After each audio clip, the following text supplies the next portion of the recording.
Salut à tous et bienvenue dans la causerie du travail de l'ombre. C'est la 9e si je ne me trompe pas. Alors désolé, j'arrive avec un peu de retard, 18 minutes de retard, mais il y a eu un gros souci avec Discord qui a complètement sauté. Du coup, vu que j'utilise Discord pour faire intervenir mon invité, eh bien ça a posé de gros problèmes. On a Vialdo qui est déjà là, qui nous dit salut Vialdo, merci à toi d'être au rendez-vous malgré le petit retard.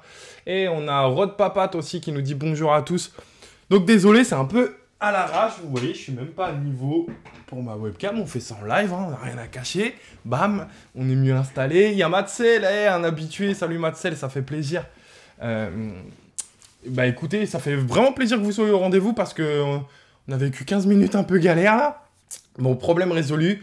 Vous voyez, quand ça va pas, l'OM va pas, les lives ne vont pas, rien ne va. Mais bon, on a réglé le problème, on est là tous ensemble. J'espère qu'on va passer un bon moment. Et donc, c'est une émission un peu spéciale pour moi parce que il y a un invité comme d'habitude. Mais c'est un invité qui, entre guillemets, n'est pas connu. Ce n'est pas un journaliste, ce n'est pas un artiste. C'est quelqu'un qui me suit, qui, comme vous, sur le chat, là, écrivez. Et donc, en fait, j'ai eu envie, ces derniers temps, d'ouvrir cette émission également à vous qui me soutenez, à vous qui êtes là à m'encourager toutes les semaines sur mon travail. Et je trouve que c'est super intéressant aussi d'échanger avec vous, d'aller un peu plus loin que ces simples échanges sur le chat ou via Twitter par écrit, et donc de vous faire intervenir dans cette émission. Donc, je pense qu'au fil des semaines, vous allez voir que je vais interagir avec vous. De temps en temps, d'une semaine à l'autre, il y aura un journaliste. Voilà, par exemple, je peux vous annoncer qu'il y aura Romain Canutti après le match de Nice, si je ne me trompe pas, dans 15 jours. Voilà, et puis de temps en temps, j'aimerais vous faire intervenir. Donc d'ailleurs, sur le chat, si vous êtes intéressé, si vous êtes équipé, c'est-à-dire grosse connexion, une webcam et un micro à peu près potable, et n'hésitez pas à m'écrire sur Twitter ou via mon site, vous avez le petit mail contact. Et puis, si vous avez envie d'intervenir dans les semaines qui suivent, ça sera avec grand plaisir que j'échangerai avec vous et que l'on partagera une émission. On a Scaba30 qui est là. Merci à toi et qui nous dit belle idée. Bah écoute, ça fait plaisir. Donc j'espère que cette émission va vous plaire. Et donc, mon invité pour ce soir, c'est Monsieur Damien. Comment tu vas, Damien ? Très bien, merci. Je suis super content d'être là avec toi et puis avec les supporters qui vont nous suivre ce soir. Yes, bon, tu vas essuyer un peu les plâtres, pas de bol, première, où j'invite un... Comment on pourrait t'appeler un supporter, tout simplement, que ça soit un supporter de l'OM ou de mon travail.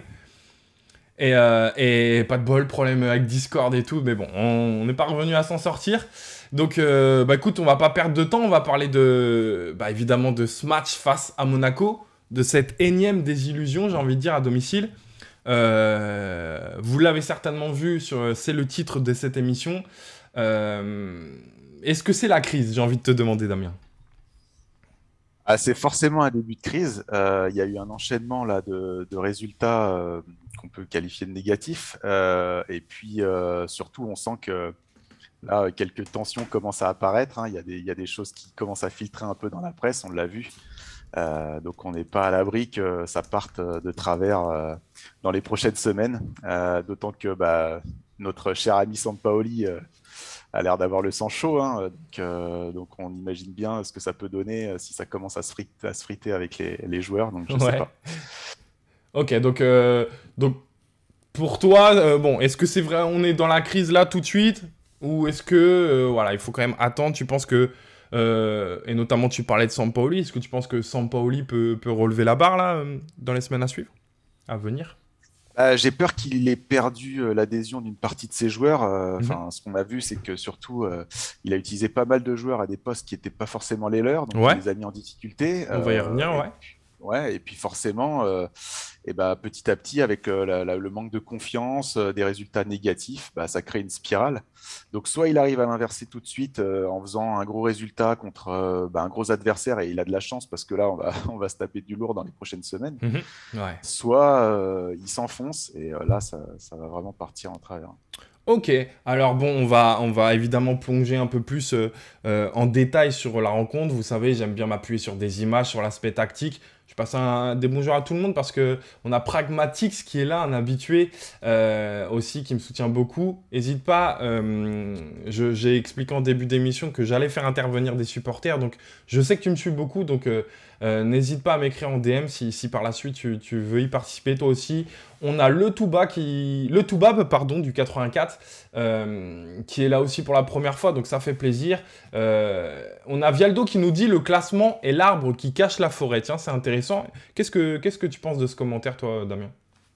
Je suis assez d'accord avec lui parce qu'en fait, on a eu l'occasion sur les matchs précédents de rencontrer des équipes plus faibles et donc d'engranger des points et de la confiance pour justement avoir ce petit matelas Ouais. et aller se friter contre les gros avec un peu d'avance et de la confiance. Alors là, on est complètement à l'envers. On n'a pas de confiance, plus d'avance. On s'est même fait dépasser du coup par Nice. Ouais. Voilà. Donc là, on n'est pas bien et en plus avec des gros matchs qui arrivent. Tu vois, c'est là où je vais rebondir sur ce que tu dis que je trouve c'est intéressant, c'est que, et c'est ce que j'ai essayé d'ailleurs de faire sur mon analyse, on va y revenir lundi, et où j'ai essayé de prendre un peu le contre-pied, à parler un peu du positif qu'il y avait eu finalement dans cette rencontre, le peu qu'il y a eu. C'est que j'ai peur qu'on se... En fait, ce match-là doit être une sorte d'alerte sur ce qui se passe, mais en fait, pour moi, le problème, il est présent depuis bien plus longtemps que ça. Et en fait, ce que j'ai pas envie, et notamment ce soir, et tu m'arrêtes si je me trompe, de tenir comme propos, c'est que si tu veux en remettre en cause essentiellement ce match de Monaco pour justifier, tu vois, la période qu'on est en train de vivre. Or, je pense que peut-être sur les derniers mois déroulés, en tout cas en championnat, c'est peut-être Monaco le moins pire des matchs qu'on ait réalisés, tu vois. Moi, je pense surtout que 3 est un gros problème, que le match face à Clermont est un gros problème. Et ce que j'ai peur aujourd'hui, de par le discours qu'on va tenir, c'est qu'en fait, à mon sens, ce côté très négatif qu'on a après ce match face à Monaco, c'est plus l'accumulation des mauvais résultats, l'accumulation des contenus qui sont vraiment pas bons, qui nous fait arriver à ce jugement et à tenir les propos qu'on a là aujourd'hui. Parce que sur ce match face à Monaco, oui, on n'est pas bon, mais on le vit surtout très très mal parce que auparavant, on a surtout déjà accumulé en fait pas mal de négatifs. Tu vois, est-ce que tu es d'accord avec moi sur ce point de vue-là? Ouais, complètement en fait. Et même si on va plus loin, des matchs comme Metz qu'on a gagné, je crois, 1-0 si je me trompe pas. C'est une fausse victoire. Enfin, franchement, c'était un match qu'on aurait dû gagner bien plus largement. On a été très en difficulté, on a su jusqu'à la fin du match. Voilà, donc, pour moi, il y avait eu déjà plusieurs alertes. Et il est là le problème, tu vois. Et c'est à ce moment-là, il me semble que le coach, les joueurs, tout le monde, enfin l'Olympique de Marseille, aurait dû réagir, aurait dû s'adapter. Et je pense que, tu vois, le problème, il est bien en amont, en fait. Et je pense qu'on a été un petit peu aveuglé de par, comme nous disait Vialdo, le classement, et de par parfois les résultats plutôt, comment on pourrait dire, gentils, quoi, tu vois. Flatteur, ouais. Ouais, flatteur, c'était ça le mot que je cherchais, pardon. Des résultats flatteurs. Et donc, c'est là, en fait, que, tu vois, c'est là qu'on voit les grands clubs, c'est là qu'on voit les plus grands coachs, les plus grands joueurs, c'est que eux en ont conscience et savent réagir et anticiper, tu vois. Et aujourd'hui, on se retrouve dans une situation, je trouve, où on n'a pas eu du tout ce sens de l'anticipation. Et aujourd'hui, on se retrouve un peu, tu vois, pardonne-moi l'expression, mais le nez dans la merde. Et qu'il est, à mon sens, et là, je vais avoir un point de vue assez négatif, c'est que, à mon sens, il est déjà trop tard presque, en fait, tu vois. Ah ouais, on est d'accord. On a laissé passer notre chance, on avait tout ce qu'il fallait pour être tranquille. Et là, maintenant, on est dans une série. J'ai essayé de regarder justement les prochains matchs qui arrivent, mais ça va pas être. Ouais, mais je voulais en parler, je les ai notés. Ça va pas être sympa. Hein. Ouais, je les ai notés, ils sont. On verra ça tout à l'heure. Ouais, exactement. On va en parler tout à l'heure, mais effectivement, ils nous attendent surtout un calendrier très très compliqué. Et on a l'excellence de l'exécution. Oh les gars, les blazes, vous m'aidez pas. Qui nous dit le match qui nous a fait très mal est le match à Lyon. Grosse cassure psychologique. Effectivement, je pense que celui-là, il a fait pas mal de dégâts. Ce match on pouvait s'y attendre. Ouais, ce match en retard. On le sait que c'est des matchs coup près. Hein. Totalement. Et puis, tu vois, on fait première mi-temps très sérieuse, très bonne, et puis derrière, on retombe dans ce truc de gestion, etc. Et effectivement, celui-là, il fait très mal. Puisque je pense qu'on va être assez négatif sur cette émission, vous l'avez peut-être vu, mais lundi, j'ai sorti une analyse où j'ai essayé de faire... C'était presque un exercice pour moi d'aller chercher du positif dans tout le négatif, parce que j'imaginais très bien, voilà, je l'ai fait dès la foulée du match, je travaille dessus dès le dimanche soir, après la rencontre, jusqu'à tard dans la nuit. Et voilà, j'imaginais un peu toutes les émissions de débrief, etc., qui allaient être très négatives sur la rencontre, et à juste titre d'ailleurs. Mais je me suis dit, voilà, qu'est-ce que moi, quand je sors ma vidéo le lundi soir et qu'il y a déjà eu des afters qui sont passés, comment ça s'appelle sur l'équipe 21, l'équipe du soir, etc., qu'est-ce que moi je vais pouvoir vous apporter de plus qu'il n'a pas été dit, que Sampaoli est dans l'erreur peut-être, que ça n'a pas été dans les 30 derniers mètres, etc. Et donc je me suis dit, bah tiens, s'il y a bien un truc qu'ils ne vont pas évoquer, je pense, eh ben, c'est tout le positif qu'il y a pu y avoir dans cette rencontre. D'où ma prise de position sur cette analyse. Et donc j'ai envie qu'on revienne un petit peu là-dessus parce que je trouve que c'est intéressant quand même de souligner le positif pour, tu vois, moi j'aime bien dans mes émissions, dans mes débriefs, de toujours prendre un maximum de recul et tu vois, d'équilibrer toujours un peu la balance, même si dans cette période c'est un peu difficile. Je trouve que c'est toujours important quand même d'avoir des motifs d'espoir et de ne pas avoir cette vision un peu biaisée ou, tu vois, du supporter un peu de... c'est un peu négatif de le dire comme ça, mais du supporter de base qui va avant tout parler avec son cœur. Et vraiment, je le dis pas négativement, mais voilà, si moi je veux essayer d'apporter quelque chose de différent, c'est de prendre un peu de recul, un peu de hauteur sur tout ça et montrer que il y a quand même eu des choses positives. Et donc, j'ai souligné notamment le dispositif. Alors moi j'ai appelé ça, pour ceux qui l'ont vu, un 4-4-2 carré. Alors je ne pense que ça n'existe pas dans les livres tactiques, les gars, n'allez pas chercher plus loin. Mais je trouve que c'était le plus parlant plutôt que d'évoquer un 4-4-2 losange qui n'est pas totalement vrai comme vous le voyez en image. Un 4-4-2 à plat, ce n'était pas le cas non plus. Donc j'ai appelé ça un 4-4-2 carré, je pense que ça au moins vous avez parfaitement compris. Et vous voyez dans ce carré au milieu, alors... Pardonnez-moi, j'ai un peu de retard avec tous les problèmes techniques. Voilà. Dans cette deuxième image que vous voyez, on a Matzel qui nous dit « t'es le meilleur », merci. Dans ce carré au milieu de terrain, vous voyez, on a dans cette zone au cœur du jeu, finalement un 4 contre 2 à jouer. Et ça, j'ai trouvé ça très, très intéressant. Alors, je ne vais pas vous mentir, et on va y revenir avec toi, Damien. Je me pose la question si ça a vraiment été une volonté du coach et que ça a été volontaire de sa part, tu vois. J'en suis pas persuadé. Toujours est-il que ça a fonctionné. Ça, on peut pas lui retirer. Et c'est que dans ce cœur du jeu, on a eu ce 4 contre 2 qui a été très, très intéressant et qui a fait beaucoup de mal à Monaco en première mi-temps. D'abord, première question, est-ce que c'est quelque chose que tu avais repéré, que tu avais remarqué en regardant cette première mi-temps, Damien ? Non, j'avais pas remarqué ça. J'avais noté d'autres choses et on en parlera tout à l'heure.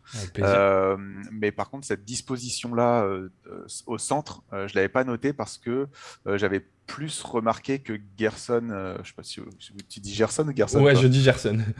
Gerson. Gerson, je l'avais plus remarqué excentré. Et Payet plus dans le cœur du jeu, donc ouais, j'avais pas forcément noté si souvent ce dispositif-là, mais une fois que tu l'as montré, voilà, c'était plus clair. Et par contre, ce que je trouvais, c'est que effectivement, ça nous permettait d'avoir une densité au milieu, mais qui ensuite était stérile derrière parce que en fait, on continue ce jeu de possession. Comme contre les équipes qui sont repliées. Or là, Monaco nous permettait justement d'avoir des espaces dans leur dos avec un joueur qui est plutôt rapide comme Bakambu, et on a peu exploité ça. Il y a eu peut-être une ou deux passes de Payet ou, voilà, qui sont parties comme ça un peu dans le dos, mais au-delà de ça, on ne l'a pas assez exploité alors que c'était une équipe qui justement... était plus loin de son but et nous aurait permis quand même de jouer plus comme ça. Qui était positionné un peu plus haute. Mais c'est intéressant que tu parles de Bakambu parce que je nous ai réservé en tout cas une séquence et quelque chose que j'ai trouvé intéressant dans ce duo que tu évoques, Payet-Bakambu. Là, pour revenir sur la séquence en elle-même, ce que je voulais vous montrer aussi qui était très intéressant, et là, je ne peux pas croire que ce n'est pas une volonté de Sampaoli, c'est le positionnement de Milik et Bakambu. Alors, je vais vous faire le petit cercle. Là. Vous voyez ici, on a Milik qui est positionné ici. Et on a Bakambu qui est positionné là-bas. Et comme vous voyez, dans un 4-4-2 classique, on aurait tendance à les imaginer beaucoup plus dans l'axe et beaucoup plus aux abords des deux défenseurs centraux monégasques. Là, on a eu deux joueurs très très écartés et c'est à mon sens ce qui leur a fait très mal à Monaco dans cette première mi-temps parce que, vous voyez, de par leur positionnement, eh bien, ils occupent à la fois le marquage du central monégasque mais également du latéral en fait. Vous voyez, je vais vous déplacer les petits cercles. On a les latéraux monégasques qui sont ici. Et on va prendre l'exemple, vous voyez, pour que ça soit très simple, je vais en enlever un. On va prendre l'exemple du latéral gauche. Lui, il est dans une position compliquée où il se dit que s'il avance plus loin, alors je prends les flèches pour essayer, et qu'il va chercher notre latéral, ici en l'occurrence Rongier, s'il va chercher très haut comme ça, Rongier, finalement il va laisser Milik en 1 contre 1 avec le défenseur central et vous le savez, on veut toujours avoir cette supériorité en tout cas dans la propre défense avec un défenseur supplémentaire. Du coup lui il est un peu embarrassé, ça le fait aller chercher haut, donc il reste auprès de Milik. Donc finalement avec Milik et Bakambu, on va non pas avoir 2 joueurs au marquage, voire 3 pour avoir cette supériorité, mais on va en avoir 4. Et là je trouve que ça a été super intéressant et du coup, les conséquences, c'est que ici, on a un Gelson Martin, si je le reconnais bien, ici, qui est obligé en fait de s'excentrer un peu et d'être dans ce couloir, mais un peu plus écarté, d'aller chercher Rongier sur le côté. Conséquence, eh bien, on a cet axe, ce carré que je vous ai évoqué au milieu de terrain, où plutôt que d'être en 4 contre 4, eh bien, on va être en 4 contre 2. Vous voyez, à l'opposé, par exemple, ici, celui-ci, il est très réaxé. Là où il devrait être... il est très, au contraire, plutôt excentré. Là où il devrait être plutôt réaxé, par exemple, sur Camara. Là, il est obligé d'être assez écarté, malgré que le porteur de balle soit à l'opposé. Bah, il est obligé d'être assez écarté pour quand même couvrir à l'opposé Luan Pérez. Vous voyez? Est-ce que c'est assez clair, Damien, quand... Ouais, et alors moi, si je dois l'analyser du prisme de l'entraîneur de Monaco, j'ai l'impression qu'il a voulu jouer un peu ce qu'a fait Lyon en seconde période, en allant chercher en fait les 2 défenseurs centraux pour essayer de couper les passes entre Lopez et les axiaux. Ouais. Et du coup, ça n'a pas bien fonctionné parce que derrière, ça ne suivait pas correctement. Donc autant les 2 avant-centres de Monaco étaient vraiment bien sur les porteurs au départ. Et puis très vite, on a vu qu'ils ont abandonné finalement ce travail dans la première mi-temps, clairement. Mais c'est totalement ça. Mais c'est très très juste ce que tu es en train de dire. Tu vois, c'est super intéressant. Et tu vois, là encore une fois, ça prouve que ramener un supporter est super intéressant. C'est que c'est une remarque très juste. En première mi-temps, ils ont tenté de nous embêter un peu. Donc, je vais vous les souligner. Là, c'est Ben Yedder et Voland. Là, on a Voland ici en premier plan et Ben Yedder de l'autre côté. Et effectivement, ils ont essayé quand même d'exercer un petit pressing qui était souvent d'ailleurs annihilé de par la présence très haute de Paul Lopez, et on le sait, d'où l'intérêt d'avoir un gardien positionné si haut. Mais ça, ils en avaient conscience, et je pense que c'était pas un problème. Je pense qu'au contraire, ils voulaient mettre sous pression, peut-être notre gardien, en tout cas le mettre sous pression davantage. Par contre, ce qu'ils n'avaient pas anticipé, c'est ce problème de 4 contre 2, ce cœur du jeu, où ils ne pouvaient pas être accompagnés en fait par le reste de l'équipe, et on avait une sorte de cassure, ce qui nous a permis notamment de réussir notre première relance, et c'est parfait, tu vois, tu m'as offert la transition, Damien. Royal, je vais te rappeler toutes les semaines. On est sur la suite de cette séquence, et vous voyez Saliba en possession du ballon, et effectivement, tu vois, il y a Voland qui est venu à presser assez rapidement sur lui. Et ici, ce qui est intéressant avec ce 4 contre 2 que j'ai évoqué dans ce milieu de terrain, c'est que Saliba, il a 2 solutions. Il a une solution ici avec Camara, vous voyez, où Camara est totalement libre, et ça c'est assez fou quand même, quand on sait toute la qualité de Camara dans la première relance, toute l'importance qu'il a, on a réussi quand même à isoler totalement Camara. Donc, vous voyez, encore une fois, je ne veux pas ne souligner que le positif de cette rencontre, loin de là, mais là on a le petit quart d'heure positif, et ça a vraiment très bien fonctionné. Et on a une autre solution, qui est un peu plus haute. Alors là, je vous ai pris la séquence peut-être un peu tôt, mais vous voyez ici, on a une fenêtre qui s'ouvre, on a Gerson qui vient se positionner. Et donc là, on a la passe sur Gerson qui fait de gros dégâts. Alors, je vous ai illustré d'ailleurs ici. Vous voyez, s'il fait la première passe sur Camara, il élimine le premier rideau offensif que tu évoquais très bien, Damien, avec Ben Yedder et Voland.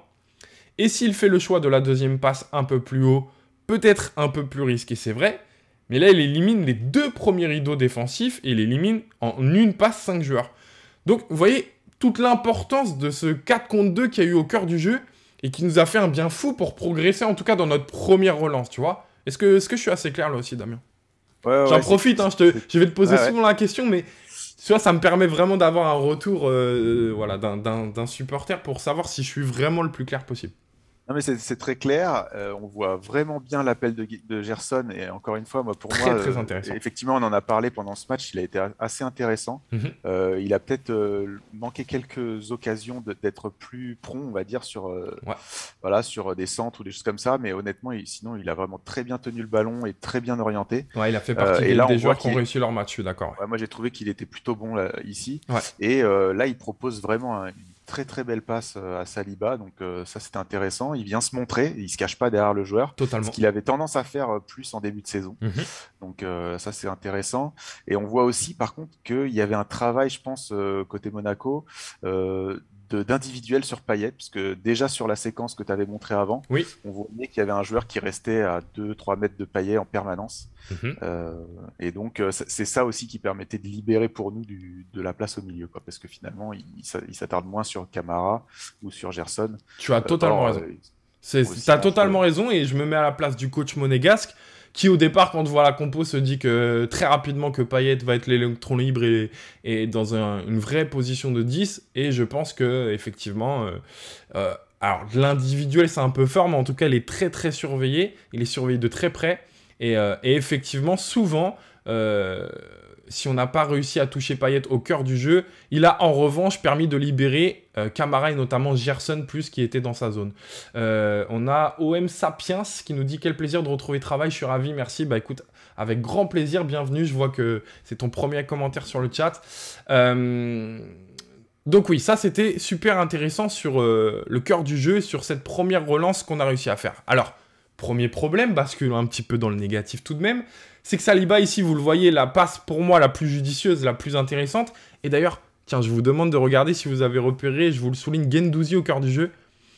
Il fait un mouvement de bras où il indique à Saliba presque la passe vers Gerson. Donc, ça aussi, c'est intéressant parce que ça montre que Guendouzi, son déplacement, il le fait aussi en fonction du déplacement de Gerson. Et donc, vous voyez, si on pouvait se dire peut-être qu'à la fin du match, qu'il n'y a aucune connexion, qu'il n'y a aucune entente entre les joueurs, bon... Prenez des pincettes quand même, parce qu'il y a des choses peut-être que vous ne voyez pas, mais vous le voyez ici, ça serait un peu faux de dire ça. Sauf que Saliba va pas faire un mauvais choix, mais il va pas faire le meilleur choix et il va choisir la passe, je dirais, un peu plus sécurisée vers Camara. Donc Camara reçoit le ballon. Et là, eh ben, on a Payet qui est dans une position très intéressante, comme tu le soulignais, qui est surtout surveillé de près. Et là encore, on va appuyer tes propos, c'est parfait ce que tu viens de nous dire, Damien, puisque... eh ben on va voir qu'il va être presque marqué par 2 joueurs, puisqu'on a ce milieu excentré qui était un peu attiré au départ, je vous le disais, par Luan Pérez. Bah, il va complètement abandonner Luan Pérez, il va venir essayer de fermer la porte sur cette ligne de passe que peut avoir Camara sur Payet. Pardon, mais en même temps que je fais des flèches et tout, c'est un enfer. Ce qui est plutôt mauvais, parce que finalement, il a déjà son coéquipier qui doit faire le taf. Donc ça, c'est un problème de confiance entre eux, je sais pas. Ouais, mais c'est surtout que bon, le marquage de son coéquipier là que tu évoques, il n'est pas parfait. En tout cas, la ligne de passe est jouable. Surtout qu'il est un petit peu avancé. Donc Payet a là, évidemment, on l'a en image. Malheureusement, vous l'avez pas en vidéo. Je peux pas le faire. Mais en plus, Payet a l'intelligence d'effectuer, tu sais, ces 2-3 petits pas de recul qui permettent d'être derrière cette ligne. Et donc, il est vraiment dans l'intervalle parfait. Et donc, difficile, à mon sens, d'en vouloir au Monégasque qui, lui, va tenter de venir couper la ligne de passe la plus dangereuse, tu vois. Celle qui amène... En fait, dans l'idée d'un défenseur, c'est, à un moment donné, quand tu as 2 choix, le premier choix que tu dois faire, c'est celui qui te paraît le plus dangereux. Alors, non pas parce que c'est Payet par rapport à Luan Pérez, mais parce que le chemin le plus court pour aller au but, c'est... On passe par où? Bah, par l'axe du terrain, tu vois. Donc, ta priorité va être de... couvrir cet axe du terrain, et en second, tu vois, les côtés, c'est moins dangereux. Donc effectivement, c'est une très bonne remarque, mais je pense que le choix du Monégasque est le bon, tu vois. Et il le sait, il en a conscience qu'il ouvre le couloir, mais il préfère ouvrir son couloir que le cœur du jeu, tu vois, tu comprends? Ouais. C'est plus logique. Et donc, eh ben, on a un Luan Pérez, pardon, que je me trompe pas dans les séquences, ouais. On a un Luan Pérez que vous voyez à l'opposé, là, qui a un couloir totalement libre, totalement libéré. Et là se pose une question, c'est-à-dire que tout le travail qu'on a fait jusque-là a été très bon. Ce 4 contre 2 dans le milieu de terrain, le fait que nos attaquants soient très très écartés pour justement provoquer tout cela. Cette première relance qui, même si elle n'est pas la meilleure pour moi, est une bonne relance de Saliba. Ce choix de Camara, parce que vous ne le voyez pas aussi, mais qui effectue un très beau contrôle orienté rapide, qui se retrouve face au jeu. Ce déplacement de Dimitri Payet. Bref, tout est positif et on arrive à libérer notre latéral, en l'occurrence ici, Luan Pérez. Donc, c'est en ça aussi que tout à l'heure, je me demandais si c'était vraiment volontaire de la part de Sampaoli, parce que s'il y a bien un truc que je ne comprends pas, c'est que si c'est une volonté de se servir de Payet, de s'ouvrir les premières solutions au cœur du jeu, et donc de libérer au maximum les couloirs, pourquoi on a utilisé Luan Pérez et Rongier, qui ne sont ni des joueurs à vocation offensif, ni des joueurs latérales de formation. Et donc, ça c'est clair. Forcément, là, je me pose la question à savoir si c'était volontaire de la part de Sampaoli. Qu'est-ce que t'en penses, toi? Bah, honnêtement, j'ai cru comprendre maintenant que, bah, en gros, Luan Pérez, son poste, c'est pas celui-là, mais lui, dans son esprit, depuis le début, il l'a recruté, il le voulait, et il n'a pas de latéral gauche, donc il estime que c'est meilleur que tout ce qu'il a à sa disposition. Maintenant, clairement, on l'a remarqué, il va éventuellement faire de bons débordements, il va éventuellement bien combiner, mais un, il est pas super rapide, deux, il centre vraiment mal. Ouais. On l'a vu pendant le match, il a eu plusieurs occasions de centrer, il a très mal centré, il a eu une occasion d'une reprise qu'il a pas tenté. Oui. Voilà, c'est pas un latéral, quoi. Et clairement, même les centres qu'il a effectués, pour appuyer tes propos, ils étaient, tu sais, un peu mous, un peu trop en cloche. Et du coup, c'est très très compliqué à reprendre, même pour un joueur de classe de Milik, quoi, tu vois. Ouais. Mais ça fait longtemps qu'on n'a pas de latéraux qui proposent des centres à la fois précis, tendus, qui peuvent être coupés par un avançant du type de Milik, quoi. Totalement. Alors, tu vois, ce qui est intéressant, et vas-y, je vais me jeter des fleurs, on va dire, mais c'est pas grave. Ce qui est intéressant, c'est que là, dans les propos qu'on a tenus, on a expliqué pourquoi ça nous posait problème que Sampaoli n'utilise pas des vrais latéraux à ce poste-là, tu vois.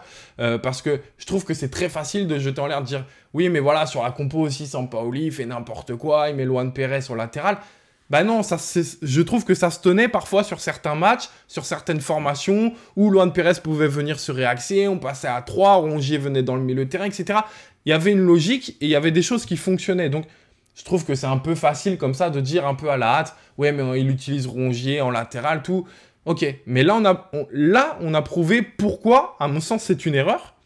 Et surtout, ce que je comprends pas, c'est son cheminement de pensée. Et c'est en ça que je me pose la question à savoir si c'est volontaire. Parce qu'on a la sensation qu'on a vraiment voulu libérer ces couloirs. Et dans ces couloirs, on met des joueurs qui sont pas à l'aise à ce poste, quoi. Donc ça, c'est une vraie problématique. Et j'aimerais bien avoir votre avis également sur le chat. Je vois qu'il y a Nas qui nous dit salut. Je te salue, Nas. J'aimerais bien avoir votre avis là-dessus. Je trouve que parfois, c'est trop facile de dire que oui, mais il n'utilise pas des joueurs qui sont à leur poste, etc. On a bien compris que Sampaoli, c'était son esprit, que dans son dispositif, il n'a pas forcément tous les joueurs qui sont adaptés à cela. Donc, il essaye de chercher des joueurs qui peuvent jouer à plusieurs postes et tout. Et moi, je trouve que c'est pas inintéressant, loin de là. En revanche, sur ce genre de match, sur ce genre de tactique mise en place, sur ce genre de sortie de balle, de circuit de passe, ça ne fonctionne pas, quoi, tu vois. Et moi, je trouve que, alors certes, c'est bien hein, d'avoir des couteaux suisses, des mecs comme Rongier qui vont être capables de tout jouer. Malheureusement, c'est aussi des mecs, par contre, qui sont vraiment très forts quand ils sont utilisés à leur poste et qui deviennent des joueurs moyens quand ils sont sur des postes autres. Les joueurs qu'on voit performer le plus depuis le début de la saison, eh ben, c'est ceux qui sont utilisés à leur poste. Ça, je suis clairement, un Saliba, il surnage, un Camara. Il est parfait, Guendouzi, il est nickel, Payet, il est bien là sur la plupart des matchs, sauf quand il a été mis sur le côté. Voilà, donc du coup, on se rend bien compte que quand même utiliser les joueurs dans leur registre, c'est vraiment un plus. Et puis bah du coup, on l'a vu aussi la stat. Hein, il a utilisé Sampaoli 42 compos différentes sur 51 matchs cette année. c'est juste pas possible, quoi. Enfin, je veux dire, comment tu veux créer des automatismes, comment tu veux qu'un joueur il ait des repères. Oui, c'est des professionnels, mais malgré tout, à la vitesse à laquelle ça va, tu as besoin d'avoir des repères pour être à l'aise. Ça, je suis entièrement d'accord avec ce que tu viens de dire. Et pourtant, t'as vu, je me contredis un peu, mais alors du coup, je vais te poser une question, je vais me faire un peu l'avocat du diable, mais par exemple, Rongier, depuis qu'il est à l'Olympique de Marseille, donc vraiment depuis qu'il porte notre maillot, quel est le match pour toi référence par exemple de Rongier? Est-ce que c'est un match vraiment où il a été à son poste? J'imagine que pour toi, son poste, c'est en poste de 8, on peut pas dire 8, ouais, 6, c'est mais ça. voilà. Ouais, pour moi, c'est 8, ouais, clairement. Pour toi, les meilleures prestations qu'il a fait, c'est à ce poste. Ça n'a pas été, par exemple, j'ai souvenir de quelques matchs où, pour moi, il a été impressionnant à ce poste hybride que lui a proposé Sampaoli. Pour toi, non, c'est pas le cas. Oui, il a fait des bons matchs cette année, mais je pense que dans la régularité, il a été en dessous. Ok. C'est-à-dire qu'il a eu des pics, on va dire, il a fait de très bonnes prestations, mais des prestations vraiment mauvaises, où tu vois, il a donné des ballons à l'adversaire, il Ouais. a engendré des buts. Mhm. Et ça, je pense que ça vient de ce manque de repères et de ces changements permanents. Ok. Ça marche. Bah écoute, il y a Pingu qui nous dit salut la team travail de l'ombre. On a Gerson, peut-il dépanner en 10? Je te pose la question, Damien, si tu as envie d'y répondre. Moi, les quelques vidéos que j'avais regardées de lui au Brésil, où il avait l'air de jouer peut-être un peu plus haut, enfin c'était plus un 8, mais je pense que oui, en 10, il a de quoi le faire. Il s'est orienté, il est technique, il sait conserver la balle, donc ça peut être un très bon point d'appui quand on a besoin de remonter le ballon. Ok. Euh, Maintenant, on a un Payet, Ouais. Sampaoli le met enfin là en haute estime, donc je pense que clairement ça va être compliqué. Ouais, puis tu peux nous répondre, Pingu, c'est... Je veux bien, pourquoi pas, à la limite, un moment où Dimitri est blessé, suspendu, mais c'est quoi l'intérêt? C'est de se passer de Dimitri Payet? Si c'est ça l'intérêt, je pense que c'est une erreur, on peut pas se passer de Dimitri Payet. Non, pas actuellement. Un truc qui est intéressant aussi, j'ai plus le chiffre exact, 47 compositions, c'est ça que tu m'as dit en 51 matchs? 42, je crois. 42, ouais. Je vais essayer de le regarder, mais... Je me l'étais noté, j'avoue que avec tous ces problèmes techniques, je sais plus où c'est passé. Mais peu importe, on va dire à 80 à 90% des matchs avec une composition différente, mais au-delà de la composition différente, moi ce que je trouve 42 sur 51, c'est confirmé par Rod Papat. C'est moi. Ce que je trouve intéressant, c'est toi? Ah oui, c'est moi. Ah pardon, quel imbécile. Putain, t'appelles Damien, mais Damien, bordel. Ouais, mais sur Twitch, si tu mets Damien, t'as pas la place. Bien sûr, je rigole. Je voulais dire quoi? Oui, au-delà des changements de 11, ce qui est le plus problématique, je trouve, c'est ces changements de dispositif sans cesse, en fait. Parce qu'à la limite, que le 11 change tout le temps, tu vois, il peut y avoir un suspendu, un blessé, il y a toujours un petit joueur qui change. Par exemple, on fait partie de ceux qui ont changé de gardien aussi en cours de saison. Tu vois, donc il y a des choses comme ça où, moi, à la limite, ce chiffre, il peut dire beaucoup de choses et en même temps, pas énormément. En revanche, c'est plus les changements de dispositifs constants qui sont problématiques. Parce que, imaginons qu'on ait un dispositif qui reste fixe, je sais pas, prenons-le au pif, un 4-4-2 classique à plat, et qu'on change de 11 régulièrement, mais si chaque fois on remplace notre 6 par quelqu'un qui sait prendre ce poste de 6, qui comprend exactement ce qu'il faut faire, et que notre défenseur central est suspendu ou risque une suspension, mais tu vois, si on remplace poste par poste, mais que chacun sait exactement ce qu'il a à faire, je suis pas certain que ce 42 sur 51 soit si impressionnant et si problématique. En revanche, en plus de ce 42 sur 51, moi, ce qui m'intéresse, c'est additionne à ça le nombre de fois où on a joué avec un dispositif différent, tu vois. Ouais, Et là, c'est effectivement, c'est problématique parce que Rongier, un coup, vu qu'on parlait de Rongier tout à l'heure, je prends l'exemple de Rongier. On peut évoquer Gerson aussi, par exemple, tu vois, que tu as évoqué, ou qui a été évoqué sur le chat, à savoir si peut-il dépanner en 10 et tout. Bon, bah, moi, j'ai souvenir qu'en début de saison, Gerson, c'est presque notre deuxième attaquant. Puis après, il a reculé, il a joué presque en numéro 10. Puis après, on l'a excentré sur le côté. Puis après, il est revenu plus dans son poste habituel. Puis à des moments, je l'ai même vu jouer en 6, en récupérateur. Je vais peut-être dire une folie, mais je ne serais pas étonné de l'avoir vu latéral sur des fins de rencontre. Je ne crois pas me tromper. Donc voilà, en fait, c'est plus ça. C'est plus que le fait que on change constamment de dispositif fait que en plus de bouger les joueurs à différents postes, c'est que quand un remplace l'autre, bon bah il sait plus si la semaine dernière il a joué de cette manière, mais là faut qu'on joue différemment. Tu vois, c'est ça plus le problème pour moi. Tu trouves pas? Oui, oui, si, bien sûr, c'est et dispositif et personne, quoi. Au final, quel joueur, enfin, comme je te disais, les quelques joueurs que j'ai cités tout à l'heure, Ouais. Saliba, Guendouzi, Camara, Payet. Après, au-delà de ça, les autres ont quasiment tous joué à chaque fois à des postes différents. Et si, t'as peut-être Luan Pérez aussi qui a joué toujours pareil, mais comme c'est pas son poste, Oui. ça l'aide pas, le pauvre. Euh, ouais, c'est une de nos difficultés. Et aujourd'hui, je pense qu'il va falloir vraiment qu'ils mettent un peu de stabilité là-dedans, Sampaoli, s'il veut retrouver de l'efficacité.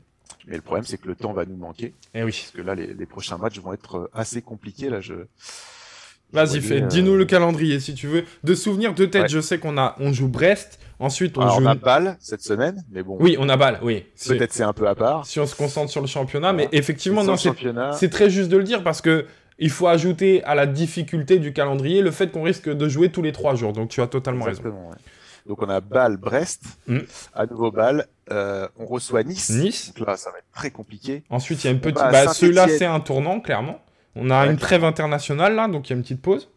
Ouais, on va à Saint-Étienne, donc là c'est risqué aussi parce que Pas ils sont simple. en train de se redresser, donc eux ils vont être. On va voir leur prochain match, mais ils sont Ouais, plutôt en confiance en ce moment. Ça sera pas simple. On va recevoir Montpellier. C'est pas si simple que ça, même Non. si en ce moment ils sont moins bien. Enfin, pardon, mais en même temps, qu'on joue contre 3, clairement, on est en difficulté. Donc j'ai presque envie de te Ouais. dire, hein, rien n'est simple. Ouais, mais c'est chaud. Ensuite effectivement. on va à Paris, donc là on ne parle pas. Et eux, ils nous feront pas de cadeaux. Et eux, ils vont être surmotivés sur ce match-là. Ça va être le match de l'année pour eux. Donc, clairement, s'ils se sont fait sortir de Ligue des Champions et si... Qui plus est, ouais. Qui plus est. laisse tomber. Ensuite, on reçoit Nantes, Ouais. qui est très bon en ce moment. Mhm. On va à Reims. Donc là, c'est peut-être... on va souffler peut-être un peu et encore. Un peu plus abordable. Mais bon, voilà. Après, on reçoit Lyon. Ouais. Donc là, tout cet enchaînement-là, jusqu'à Lyon, il est assez monstrueux. Il est assez fou. Je sais qu'on joue On Rennes, fait le- fin de saison, on joue Strasbourg. Ouais, on reçoit Strasbourg, on va à Rennes, les 2 derniers matchs, et avec un Lorient entre Lyon et Rennes. Donc, ouais, autant on a quelques jeunes joueurs là qui peuvent enchaîner tous les 3 jours. Hein. Je pense à des Guendouzi et encore, même on voit que des fois, je pense qu'il y a un peu de fatigue dans ces baisses de régime, même si je pense que lui aussi, il est quand même tout le temps quasiment au-dessus du lot. Mais il y a des joueurs clairement qui peuvent pas le faire, et je pense notamment à Payet et à d'autres. Mhm. Tiens, on a Cordo 496 qui nous fait un commentaire très très intéressant, je trouve. Il dit « Nous avons trouvé du professionnalisme et de la sérénité dans les instances et la direction, mais complètement l'inverse dans le jeu. » Je trouve ça super intéressant parce que c'est vrai que dans la direction, les bureaux, ça a été compliqué pendant un certain nombre d'années. Et quand enfin on a la sensation de tenir quelque chose de sérieux, de serein, de professionnel, comme tu l'as dit, Cordo. Et je sais que tu n'es pas Bastien, hein, pour en avoir parlé les semaines précédentes. Effectivement, là, c'est sur le terrain que c'est un peu plus compliqué. Et ça va être un de nos problèmes d'ailleurs, parce que cette stabilité qu'on a trouvée, et puis on est tous à l'unisson avec Longoria, hein, je pense que clairement, il fait l'unanimité auprès des supporters. Enfin, j'ai pas vu beaucoup de critiques à son encontre. Non, je suis d'accord. Ça peut se retourner un peu sur Sampaoli, c'est là où tu veux en venir. Ouais, le problème c'est que c'est lui qui est allé chercher Sampaoli, et j'ai peur qu'il s'y attache parce que il a placé des pièces dessus et que il veuille pas s'en détacher, et que du coup ça l'entraîne dans sa chute. Hein. Alors allons-y. Est-ce que pour toi, puisque j'ai l'impression que tu le dis à demi-mot là, se séparer de Sampaoli est une solution? Alors en tout cas, je pense que ça serait bien qu'il y ait une vraie discussion interne, parce qu'on dit qu'on lave son linge sale en famille, qu'il y ait une vraie discussion interne pour que le président dise « Ok, là, ça me va plus ». C'est-à-dire que il faut que tu changes quelque chose, peut-être écouter des joueurs, des cadres du vestiaire. On dit qu'il y a quelques cadres qui ont des choses à dire, des mecs comme Mandanda, Payet, qui sont là depuis longtemps et qui ont un amour pour le club. Faut peut-être les écouter aussi. et voir ce qu'ils ont à proposer et peut-être s'adapter à ça. Les joueurs qui jouent pas à leur poste, peut-être aussi les écouter, voir est-ce que du coup ils se sentiraient mieux à un autre poste et essayer de prendre tout ça en compte, je pense, avant de repartir sur quelque chose. Ça marche. Écoute, on va basculer sur une dernière séquence. Après, comme ça, on est Ouais. vraiment libre pour évoquer un peu tous les sujets. J'essaie de lire un peu le chat aussi. Il y a OM Sapiens qui nous dit, pour moi, ça dépend de qui le remplacerait et aussi de ce que ça va nous coûter. Donc, effectivement, c'est toujours... On sait Et ce oui, qu'on hein. perd, on sait pas ce qu'on retrouve, hein. Soyons très clairs. Je voulais basculer sur une séquence parce que tout à l'heure tu as évoqué le cas Bakambu et qu'il apportait de la profondeur. Je voulais juste souligner un point parce que je me dis que c'est peut-être quelque chose que l'on pourrait revoir sur les prochains matchs et que je trouve très intéressant parce que si ici ça n'a pas vraiment fonctionné, j'ai vu des prémices de choses très intéressantes. Vous le voyez ici, si on évoquait tout à l'heure un 4-4-2 carré, encore une fois, je le dis, ça n'existe pas. Mais au moins, c'est très clair pour vous. Là, en l'occurrence, en phase défensive, vous le voyez, on est sur un 4-4-2 totalement à plat. Ce qui m'intéresse, moi, c'est qui joue le rôle de milieu gauche, qui est ici, que je vous encercle. Et ici, tiens, on va essayer de jouer un petit peu. Qui a... Je te laisse ne pas le dire, Damien. Est-ce que sur le chat, vous savez qui a joué le rôle de milieu gauche, là, sur cette phase défensive et sur 80% des phases défensives? On va essayer de faire participer les gens un peu quand même. Tu as ton idée, Damien? Ouais. En même temps, j'ai peut-être un peu trop parlé avant, non? Je me rends compte que j'ai évoqué un peu des choses avant. On va essayer de voir. Et yes, on a un As 28-11 qui nous dit Bakambu. Et effectivement, c'est Bakambu. Si, c'est ça, Nas, exactement. Donc, ça, c'est intéressant. Parce qu'on se dit que en phase défensive, bon, la logique serait d'être un 4-4-2 sur un plat, ça serait Payet sur le côté. Or, Ouais. alors, plusieurs raisons à cela. À voir, on n'est pas dans le vestiaire.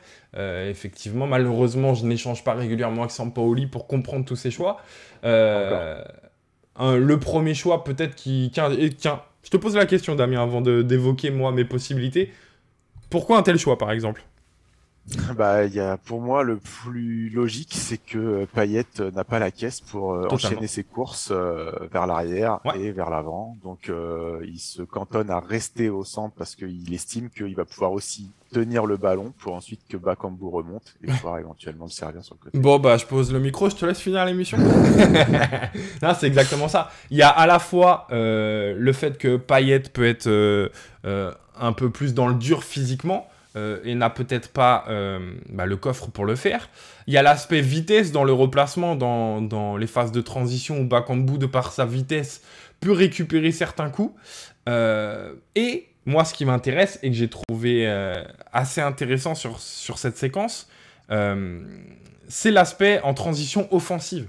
On va le voir, je crois, sur l'image suivante. Voilà, là, on voit alors, c'est un peu loin, c'est pas le plus clair possible, mais on voit que Bakambu et Payet, en fait, Bakambu qui est ici et Payet qui est ici, qui ont travaillé à deux, qui ont enfermé les Monégasques sur le côté, le long de la ligne de touche pour récupérer ce ballon.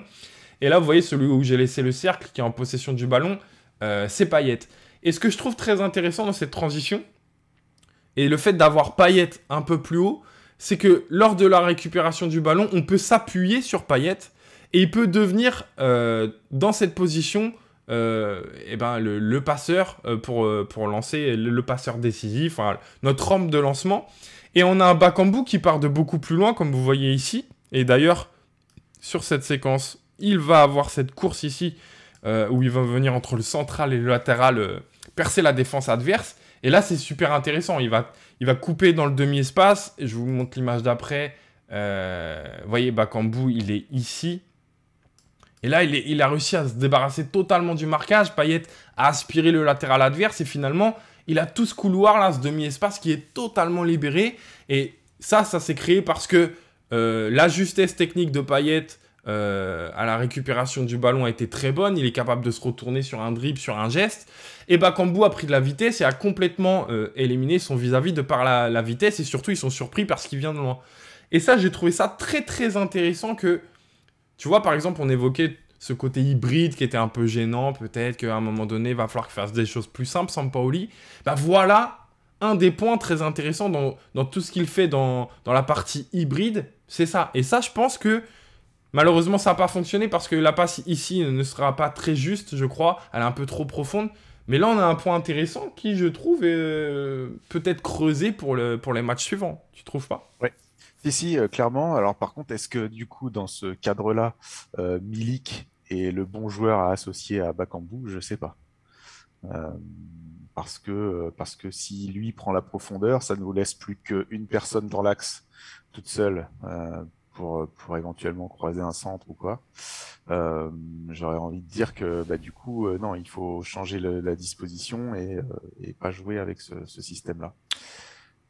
Pour toi, là, donc, si je comprends bien, que ce soit clair, là, donc, quand on utilise Bakambu, en gros, dans la transition, le fait que Milik ici soit en pointe, c'est problématique. Pour toi, il faut un deuxième joueur qui prenne de la vitesse, type Bamba Dieng, j'imagine? Non, mais ce qui est problématique, voilà, c'est ça, c'est que pour moi, il faudrait un autre joueur avec Milik pour qu'il se retrouve pas tout seul dans l'axe. Ou alors, il faut qu'un des milieux se projette, mais auquel cas, ça va cramer le joueur. Mais pour moi, là, un seul joueur, ça veut dire un seul point d'appui, ça veut dire qu'il faut que le centre soit parfait. Ok. T'as personne pour prendre un ballon qui traîne derrière, enfin voilà. Bon, après, tu as, comme tu le vois là, en second rideau au cœur du jeu, dans le rond central, tu vois, on a Camara et Gerson qui veulent se projeter. Ouais, mais Gerson, tu vois, là, je le trouve bas. Qui sont effectivement avec un peu de retard. Alors là, on est clairement dans une phase de... soit 10-15 mètres au-dessus. Ouais, bien sûr. Là, on est dans une phase de transition où, tu as raison, il a un peu de retard. Qu'il essaie de combler, mais effectivement c'est difficile puisqu'on est au moment de la récupération de balle, mais ça c'est un problème effectivement de ligne pas assez resserrée, etc. Mais c'est une très bonne remarque. J'essaie de lire les commentaires en même temps. On a OM Sapiens qui nous dit si seulement on avait un coach qui pouvait s'adapter à son effectif et non forcer ses gars, tout et n'importe quoi, ce serait beau. Je te pose la question, est-ce qu'on n'a pas recruté des joueurs qui sont censés être adaptés au système Sampaoli? Je pense à Kolasinac, par exemple, mais qu'il n'utilise pas. Donc on peut se poser la alors question. j'ai compris que c'était pas son premier choix, c'était un joueur de l'Ajax. Oui, possible. Et du coup, je sais pas, j'ai vu passer des petits textes là sur Kolasinac, comme quoi c'était voilà, un second couteau et que c'était pas vraiment son choix. Ok, donc tu penses que ça peut être déjà une petite guéguerre du fait que ce soit pas un choix de sa part et plus un choix du président.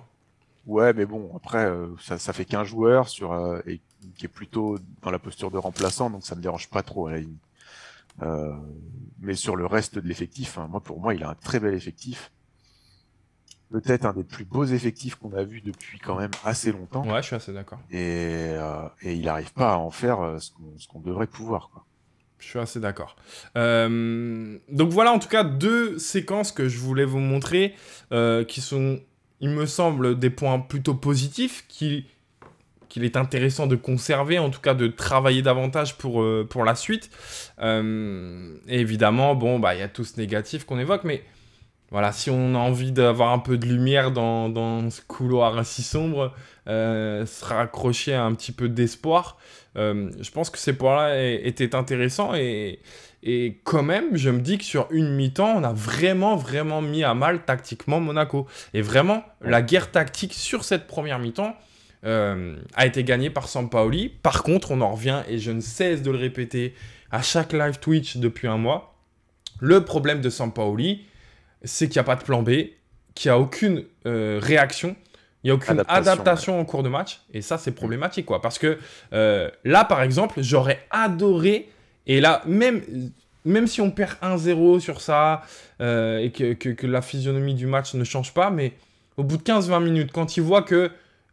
parce que je persiste à croire que c'est pas forcément volontaire, ce 4 contre 2 qu'il a réussi à créer au milieu de terrain, mais j'aurais aimé qu'il constate de par lui-même au cours du match.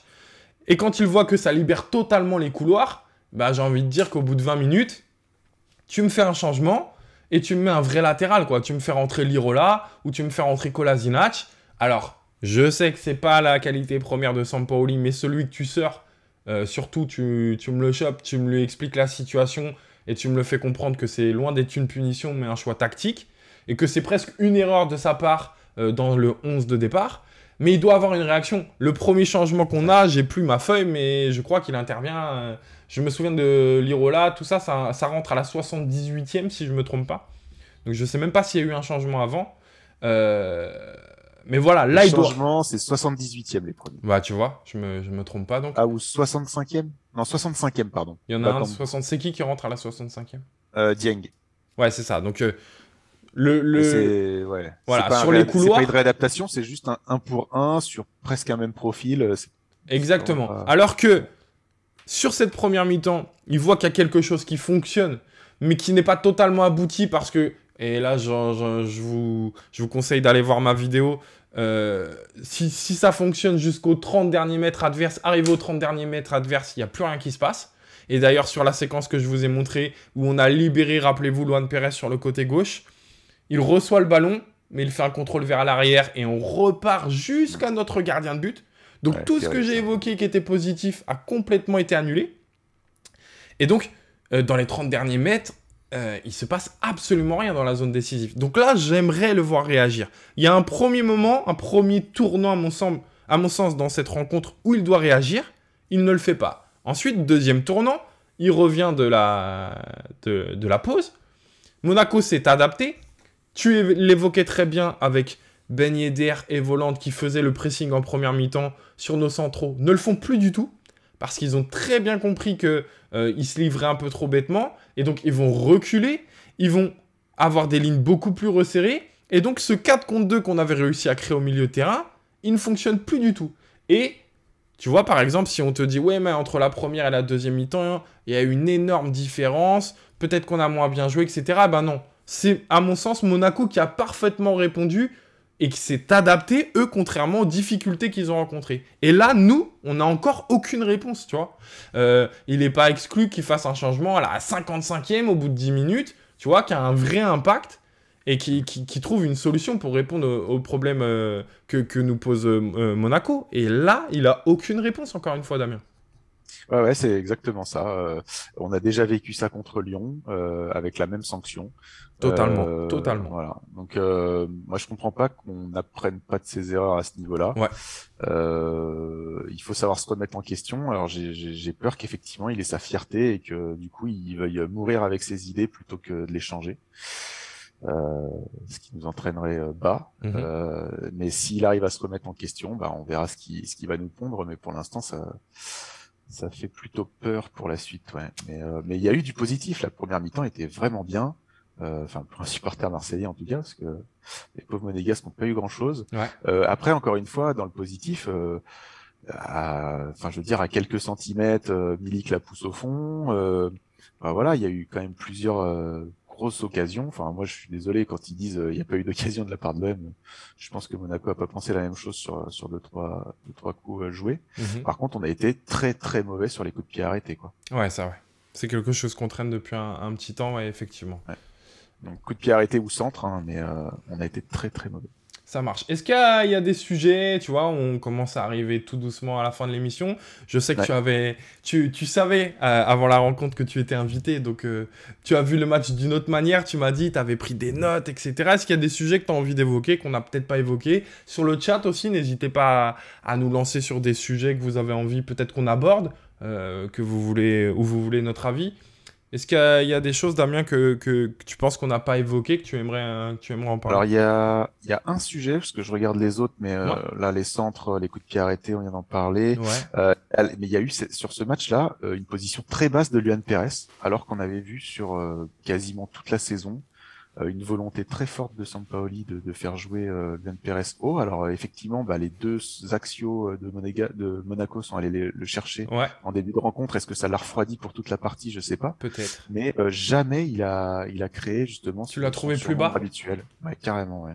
Ouais, c'est possible. Je veux pas te mentir, je me suis pas fait la remarque spécialement.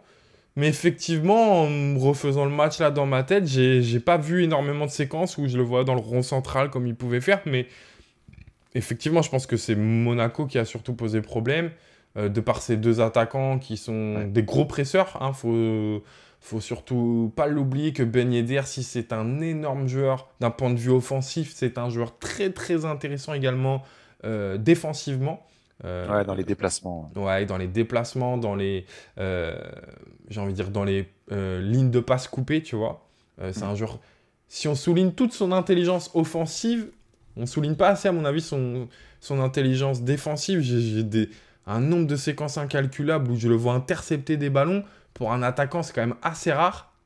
Et lui, il le fait très bien. Donc, je pense que ça peut être étroitement lié à ça, effectivement. Mais ouais, c'est peut-être une bonne remarque. Je t'avoue que ça m'a un peu échappé. Mais je veux bien te faire confiance totalement sur ça. Ouais. Après, le deuxième sujet qui m'a choqué sur ce match, c'est à force de vouloir faire du jeu de possession, on se retrouve à pas savoir quoi faire Ah, quand ça. on attaque rapidement. Ouais, mais ça, totalement. Mais on en revient à ces 30 derniers mètres adverses qu'on ne sait absolument Ouais. pas gérer. Et là, on ne cesse de se répéter depuis des semaines et des semaines sur cette... C'est ce qui est inquiétant. Ouais, ah ouais, totalement, ouais. Sur cette non-prise de risque, sur cette ultra-sécurisation des passes, tu vois. On fait 2, 3 touches de balle avant de faire son choix, etc.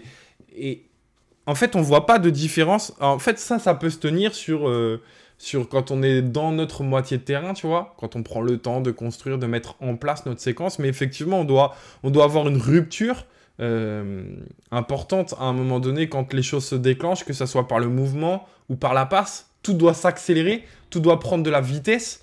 Et donc, cette prise de vitesse doit être réalisée, que ce soit par le mouvement, par le ballon, et donc avec des passes beaucoup plus risquées. Et ça, on ne le retrouve absolument pas. En fait, on joue, tu vois, sur une partition qui est toujours sur le même rythme, alors que il doit y avoir vraiment des nuances dans notre jeu. Tu vois, à l'image de la musique, on doit avoir des grosses accélérations, des ralentissements. Tu vois, on doit retomber un peu dans ce... On rythme pas, quoi. Oui, On ouais, rythme c'est exactement pas, ça, tu vois. On doit tomber on dans ce ronronne, petit quoi. refrain Ouais. En fait, on est constamment dans un refrain, quoi, tu vois, j'ai l'impression, en fait. Si on devait comparer ça à de la musique. Mais est-ce que du coup, ça, c'est pas le rôle justement d'un Payet qui Totalement. peut-être justement est trop fatigué Mais le problème, c'est là que actuellement qui à pour le part faire? Tu te rends compte que pour évoquer l'aspect offensif et nos problèmes de vitesse, de percussion, on ne parle que de Dimitri Payet. Moi, je veux bien, je suis Ouais, c'est entièrement vrai. d'accord, c'est logique, mais on parle que d'un joueur. Enfin, on en a 11 sur le terrain, on en a parfois jusqu'à 6 joueurs à vocation offensive. Et Ouais. pourtant, on se dit toujours, ouais, mais Dimitri Payet, là, il tire la langue et tout. Alors, on sait qu'on est ultra dépendant de Dimitri Payet, mais à un moment donné, on doit pouvoir accélérer d'une autre manière. Un Gerson est capable de percuter. Tu vois, un Guendouzi tente de le faire, même si c'est parfois un peu trop maladroit. Mais la solution, elle doit être trouvée d'une autre manière aussi que par cette individualité de Dimitri Payet. Bah, je trouve que par exemple, un Rongier dans l'axe permettait plus ça. Alors, Je reviens un peu sur ça, mais je suis d'accord avec toi, mais je trouve que c'est un très bon joueur aussi, un peu à la Camara, dans cette première relance où il est important, il accélère les choses. Mais vraiment, tu penses que dans les 30 derniers mètres, Rongier est capable de faire accélérer les choses? non, pas dans les 30 derniers Et mètres. Mais voilà, par donc on contre, en il va revient à ce problème que... permettre de casser les lignes, moi, pour Ouais, moi, ça et je suis d'accord. ouais, Mais il a cette verticalité dans les passes, comme Camara peut l'avoir, voilà, et ça fait, on va dire, ils occupent chacun une moitié de terrain ouais. si on partage le terrain axe gauche et axe droite, Mhm. et ça permet d'amener du danger des deux côtés. C'est en ça qu'il Euh, était très intéressant dans ce poste ouais, hybride où en phase offensive, il venait se réaxer dans le milieu de terrain et tout. Ça, je suis d'accord, mais encore une fois, notre problème, il est dans cette zone décisive, tu vois. Et ouais, qui c'est vrai. accélère à ce moment-là, qui trouve les passes, qui prend... Tu vois, par exemple, j'ai souvenir, et pourtant, Dieu sait qu'il a du déchet et que c'est pas... c'est loin d'être sa qualité première dans son jeu, et pourtant on l'utilise comme ça, c'est Guendouzi. Je pense à Guendouzi, tu vois, contre Lens, si je me trompe pas, où il trouve une passe là qui traverse toute la surface, où il va chercher Under, il réalise, il le fait peut-être 2 matchs après, où il fait cette passe décisive sur Under, qui est assez incroyable, passe décisive, où Under rate l'action, je suis même pas sûr de moi, mais où il réussit sa passe. Donc il le fait parfois, il arrive à trouver cette ligne de passe. Mais voilà, on parle de Guendouzi, c'est pas sa qualité première. Il y arrive parfois, mais c'est trop rare. Et aujourd'hui, j'ai l'impression qu'il n'y a personne qui est capable de prendre le relais à Dimitri Payet. Ouais. Moi, j'oublie pas on est censé avoir recruté un joueur qui, quand Dimitri Payet était sur le banc, était censé être le remplaçant naturel. Je pense à Amin Harit. Et Amin Harit, on ne le voit pas. Alors, quel est le problème avec Amin Harit? Je sais pas. Et à la limite, je m'en fous. Mais si on fait venir un joueur pour combler ce problème et qu'aujourd'hui, on n'arrive pas à le combler parce qu'on n'utilise pas Amin Harit, trouve-moi au moins d'autres solutions, tu vois. Ou alors, bah, mets-moi Amin Harit. Mais, tu Bah, vois, tente des choses en tout cas. Reste voilà, pas c'est sur, ça. voilà, sur de l'échec. Essaye. Ben c'est ça, c'est exactement ça. Tu vois, on a Cordo qui nous dit Guendouzi donne l'impression d'avoir envie, lui au moins.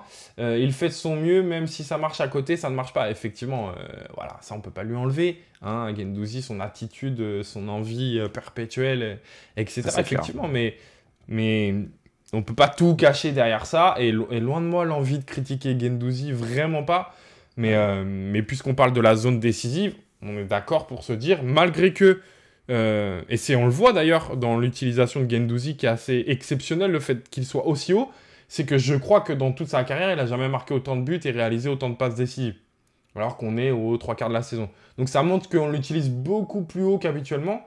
Et moi, ça me convient, mais je veux d'autres solutions, quoi. Ouais. Aujourd'hui, c'est pas suffisant. Pardon, je croyais que tu voulais dire quelque chose, Damien. Non, non, non, j'étais d'accord avec ce que tu disais. Ok, ça marche. Ça marche. Écoutez, si vous avez encore quelques questions sur le chat, je veux bien être à l'écoute. J'essaie de lire un peu tout. Si on avait OM Sapiens qui nous disait un vrai 4-2-3-1 est-il vraiment impossible à mettre en place et pourquoi? Qu'est-ce que t'en penses toi, Damien, de ce 4-2-3-1? Est-ce que tu penses que c'est une solution? Avec l'équipe qu'on a actuellement, je pense que oui. Je verrais bien du coup, si c'est le cas, un Lirola à droite, un Luan Pérez parce que bah, actuellement c'est lui qui joue, ou un Kolasinac à gauche. Euh, je verrais bien donc Saliba et puis Alors, DCC je te pose une au question. milieu. Qui tu enlèves en défense centrale? Au milieu ou en Tu défense remets centrale du parce coup... que Ouais, au milieu, pardon, au milieu, au milieu. au milieu je garderais Guendouzi et Camara. Ok. Donc ça serait Gerson qui en ferait les Ouais, frais Gerson dans qui ce en fait les cas-là. frais. Ouais, malheureusement, ouais. Même s'il est bon actuellement. Et du coup, je mettrais Under à droite, Bakambu à gauche, euh, Payet en 10 et Milik devant. Ok. Moi, ça se tient. Moi, ce qui m'embête, pour tout vous dire, c'est que on a essayé de mettre en place un système depuis le début de la saison et qu'aujourd'hui, de par le manque de résultats, on casse tout. Ça, c'est pas l'idée que j'ai et je pense pas que c'est la solution qu'on reparte un peu à zéro après avoir tant travaillé. En revanche, il faut que ce système, on le garde et que ce soit clair. Phase défensive, phase offensive, qu'on s'adapte, pourquoi pas, mais qu'on ne touche plus à ça. Aujourd'hui, on est dans l'adaptation trop grande de nos adversaires. À un moment donné, on est l'Olympique de Marseille, qu'on s'adapte lorsqu'on joue Lyon, lorsqu'on joue Paris, lorsqu'on joue en Coupe d'Europe des gros clubs, je suis d'accord. Qu'on s'adapte lorsqu'on joue Troyes, lorsqu'on joue Clermont, ça me pose un peu plus de problèmes. Mm. Moi, je pense qu'aujourd'hui, on a l'effectif, les qualités, et j'englobe les joueurs et le coach pour, à un moment donné, imposer notre choix, imposer notre jeu à l'adversaire. On n'est pas obligé de s'adapter constamment. Et ça, c'est ce qui me pose le plus de problèmes et c'est un des points que doit très vite changer Sampaoli, je pense, pour amener davantage de constance, celle qu'on réclame depuis un certain temps. C'est qu'à un moment donné, il doit se détacher de cette adaptation de l'adversaire. Et ça, c'est un vrai problème pour Sampaoli, je pense, qui est très attaché à cela, quoi. Ouais. Ok, Damien. Rien à ajouter, d'accord. Non, non, mais je suis totalement d'accord. Et en fait, pour moi, on doit préparer le match, s'adapter, enfin sur les gros équipes Ouais. avant le match Mhm. et s'adapter en cours de partie sur les petites équipes. C'est-à-dire et faire évoluer son 11 Ok. pour aller appuyer là où ça fait mal quand on sent que ça passe. Ça marche, ça se tient. Eh ben écoute, je pense qu'on a fait un peu le tour. Je voulais essayer de faire une émission un peu plus courte. On a 1h10. Je trouve que c'est cool. J'imagine qu'en plus, les passionnés de football ont basculé un petit peu sur la Ligue des Champions. Les passionnés d'aventure, de survie ont basculé sur koh, si je me trompe pas. Je crois que c'est ce soir. J'avoue que je sais pas. Je crois que c'est ça. Donc, tu le sais, je boucle toujours mon émission avec un petit mot pour mon partenaire qui est The Bet, donc site de paris sportif. Et donc, bah, je vais forcément te poser des questions. Je suis en train d'allumer ma petite application. Un petit peu paris sportif, on va se projeter un petit peu sur bah, ce qui va se passer dans la semaine et on va essayer de se positionner à la rigolade un petit peu, simplement pour donner notre avis, encore une fois. On n'est pas Madame Irma ni Paul Le Poulpe, hein. On va essayer de donner notre avis, mais voilà, si ça peut simplement confirmer votre choix, et ben tant mieux. Maintenant, nous, on s'engage à rien et on n'est pas non plus bah, des devins, hein, je le répète. N'oubliez pas aussi que c'est un jeu dangereux, c'est important de le dire. Seuls les majeurs peuvent jouer. Ne jouez que des sommes que vous pouvez perdre, hein, jouez pour le plaisir. Et avec The Bet, on n'arrête pas de le marteler. On ne cesse de le dire, jouez avant tout pour le plaisir. Et qui dit jouer pour le plaisir, dit pas forcément jouer de grosses sommes, hein. Et ben, promo oblige, sachez que si vous voulez vous inscrire sur The Bet, vous avez le code promo LTDLO qui vous permet d'avoir votre premier pari remboursé jusqu'à une hauteur de 150 € si je ne me trompe pas. Et votre premier pari est remboursé en free bet, hein, d'accord. Et je n'ai rien à cacher. Sachez que si vous vous inscrivez avec mon code, voilà, moi je reçois un petit truc pour tout simplement m'aider dans mon travail, faire à ce que je suis en train de faire à l'heure actuelle, continuer à garder toute cette séquence, toute cette analyse le plus gratuit possible surtout. Donc voilà, vous avez sûrement constaté qu'il y a un petit peu de pub maintenant sur mes analyses. Mais voilà, moi ça me tient à cœur de rester vraiment le plus accessible possible. Donc s'il faut rajouter un peu de cela, j'espère que vous me pardonnerez. Voilà, écoute, on va forcément, même si on est supporter marseillais, on va forcément parler de ce match de demain dans Ligue des Champions, Real Madrid-Paris. Si tu devais te positionner sur ce match, que ce soit simplement ce que tu sens, que ce soit un résultat, que ce soit un buteur, quoi que ce soit. Je sens une victoire du Real. Non, attends, je repose la question. Est-ce que tu as envie ou tu sens? Non, mais je sens une victoire du Real parce qu'en fait, on a cette mauvaise habitude en France à se sentir inférieur aux équipes européennes, aux autres équipes européennes. Et du coup, j'ai l'impression que ça va pas y échapper demain. Et je leur souhaite pas, j'ai rien contre le Paris Saint-Germain, en fait je m'en fous, mais je sens une défaite. Si je devais dire quelque chose, je dirais un 2-0. Alors, la cote du Real Madrid est à 2,40 et je vais aller chercher dans mes scores exacts pour vous dire ça. Hop, si tu vois un 2-0, laisse-moi te trouver ça. La cote est à 9,50, donc c'est une belle cote. Ok, moi, j'avoue que je ne m'étais pas posé la question. Je fais le malin te demander. Ouais, je vois bien. Tu sais quoi? Je vois bien un 1-0, moi, du Real Madrid. Ah, donc des prolongations. Et je vois bien des prolongations, du coup. Ouais, je trouve ça intéressant. Donc, Real Madrid, on l'a dit, 2,40. Et le score exact à 1-0 est à 7,25. Pas mal aussi. Ouais, c'est pas mal. Je serais pas étonné de voir ça Et demain.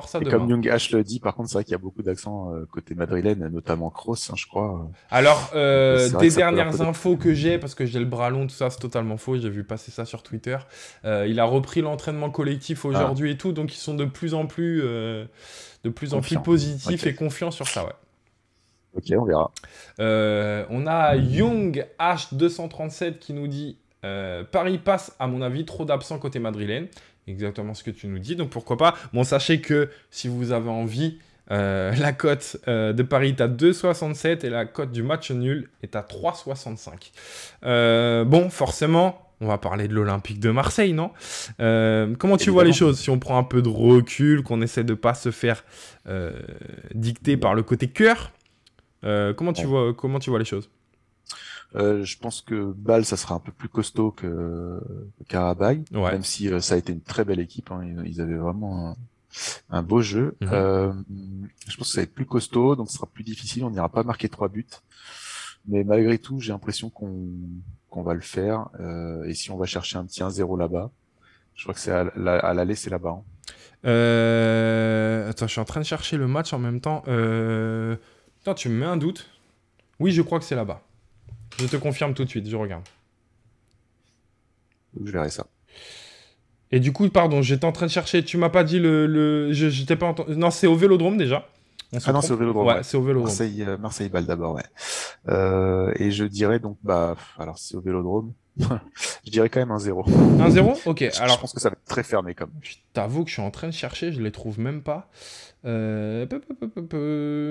Conférence League, mais c'est pas vraiment de la Conférence League. Non, de la Ligue Europa. Ligue Europa Conférence, ouais. Pourquoi je ne les trouve pas? Porto-Lyon, oui, oui, oui, oui. Mince. Alors, est-ce que ce serait pas encore mis? C'est possible?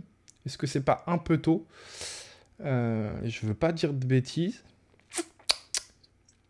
Mince. Ligue Europa Conférence. Je crois que c'est pas encore mis en place le match. Effectivement, ils l'ont pas mis en place parce que ça propose que des paris, des paris spéciaux. On a les deux équipes qui marquent sur penalty, l'équipe à l'extérieur marque un penalty, tout ça. Donc on n'a pas encore les cotes. Restez attentifs quand même parce que je crois. On m'a dit dans l'oreillette qu'il pourrait y avoir une cote boostée que je pourrais vous proposer et qui serait en gros en exclusivité pour vous, mes suiveurs.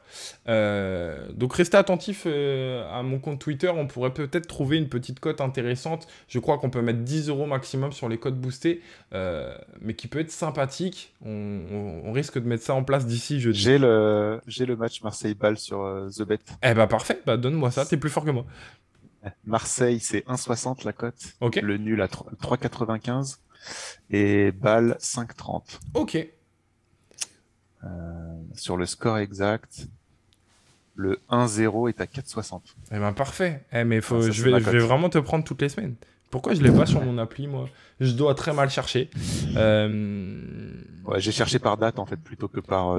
j'avoue que c'est rare que je parie 3 jours à l'avance, donc souvent je prends un peu sur la page d'accueil. Jeudi, 21h, tu trouves tous les Ça matchs marche. de ce moment-là. Ça marche. Eh ben, écoute, je pense que... Si tu veux te positionner peut-être sur ce week-end? Allez, si on va se positionner sur ce week-end, parce que... Allez, pour tout vous dire, j'en dis certainement encore un peu trop, mais moi, je me suis positionné sur ma petite rubrique pas si bête avec The Bet sur le match de l'OM, et c'est très rare que je le fasse, puisque j'ai la parole, je vais y aller jusqu'au bout. J'ai misé sur une victoire marseillaise. J'aime pas trop faire ça, j'aime pas mélanger le côté cœur et le côté pari sportif, mais on l'a évoqué avec le calendrier. C'est très inquiétant, la suite. C'est Brest-Marseille, là. Exactement. Et donc, ouais. La cote est à 2,05 pour l'Olympique de Marseille. Ouais. Et voilà, je pense qu'on est vraiment dans l'urgence de prendre les 3 points. Quoi qu'il arrive, jeudi face à Bâle. Et je pense que cette urgence de prendre des points risque de nous amener, ou j'espère va nous amener à la victoire, parce que je suis beaucoup plus inquiet pour la suite.